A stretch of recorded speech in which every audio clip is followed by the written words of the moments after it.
अगले ओलंपिक्स में मैं हिंदुस्तान को पहलवानी में मेडल दिलाऊंगा, वो भी सोने का। इंडिया का कोड ऐसे नहीं मिलता, इंडिया का कोड कमाना पड़ता है।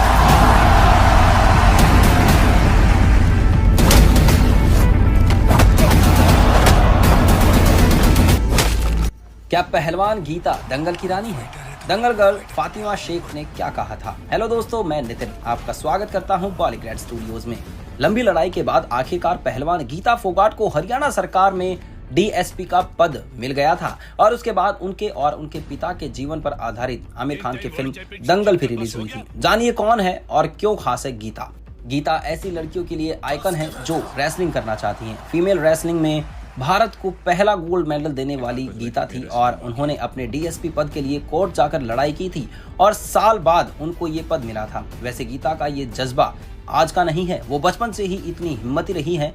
उनके पिता के सपने को पूरा करने वाली गीता फोगाट हरियाणा में जाट परिवार में जन्मी। उनके पिता महावीर पहलवान हैं। उन्होंने गीता को पहलवान बनाने की राह दिखाई और उनका मार्गदर्शन भी किया।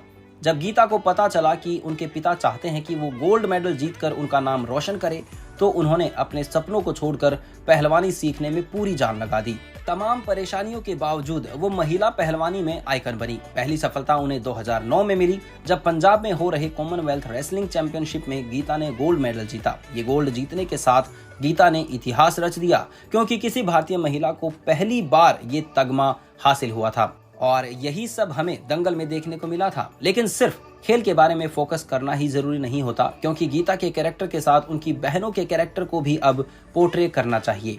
क्योंकि दंगल गर्ल फातिमा शेख गीता का रोल करने के अलावा कुछ विवादों में भी रह चुकी है। बॉलीवुड एक्टर आमिर खान और किरण राव ने शादी के 15 साल बाद तलाक ले लिया था। आमिर और किरण ने 2005 में शादी की थी और 2015 में इनके तलाक की खबरें सामने आने से ट्विटर पर एक्ट्रेस फातिमा ट्रेंड होने लगी थी। फिल्म दंगल में आमिर और फातिमा ने साथ में काम किया था और सोर्सेज की माने तो आमिर और फातिमा के अफेयर की खबरें कुछ सालों पहले खूब चर्चा में रही थी। जब आमिर ने अपनी दूसरी वाइफ किरण से भी तलाक ले लिया था, तो ट्विटर पर सैकड़ों यूजर्स ने लिखा कि इनके तलाक की वजह दंगल गर्ल हो सकती है और इसी ट्रेंड के साथ एक्ट्रेस फातिमा की कई मेम्स भी शेयर किए गए थे।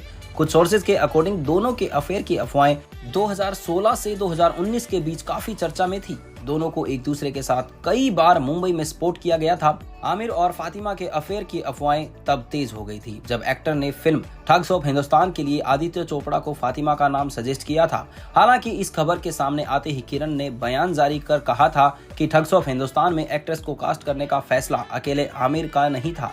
फातिमा ने एक इंटरव्यू में कहा था, मुझे बहुत ज्यादा बुरा लगा है क्योंकि मैंने कभी भी इतने बड़े स्तर पर इस तरह की किसी भी चीज का सामना नहीं किया है, ना ही कभी भी इस तरह की बात को लेकर मैं ट्रोल की गई हूँ। एक अजनबियों का झुंड जिसे मैं जानती नहीं हूँ, मिली नहीं हूँ, मेरे बारे में बातें लिख रहे हैं। वो ये भी नहीं जानते कि क्या इसमें कोई सच्चाई है। को लोग उन बातों को पढ़कर मेरे बारे में अपनी राय बना रहे हैं कि मैं एक अच्छी इंसान नहीं हूँ। अगर आप सच जानना चाहते हैं तो मेरे पास आइए, मैं बताती हूँ। फातिमा 2018 में इन अफवाहों से घिरी हुई थी कि उनकी वजह से आमिर खान और किरण राव के रिश्ते में दरार पैदा हो गई। इस सवाल के जवाब में फातिमा ने कहा था, ये सारी बातें मुझे परेशान करती हैं क्योंकि मैं नहीं चाहती कि लोग गलत चीजों को माने। अगर मैं असलियत में खराब हूं तो लोगों को मेरी असलियत देखनी चाहिए, लेकिन अगर मैं नहीं हूं तो मैं नहीं चाहती कि लोग मुझे एक बुरा इंसान के तौर पर देखें।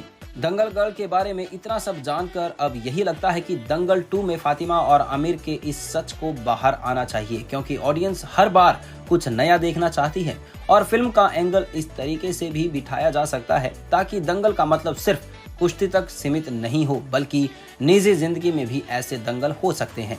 तो दोस्तों, आज के लिए बस इतना ही। वीडियो को लाइक करें, शेयर करें और चैनल को सब्सक्राइब करें। धन्यवाद।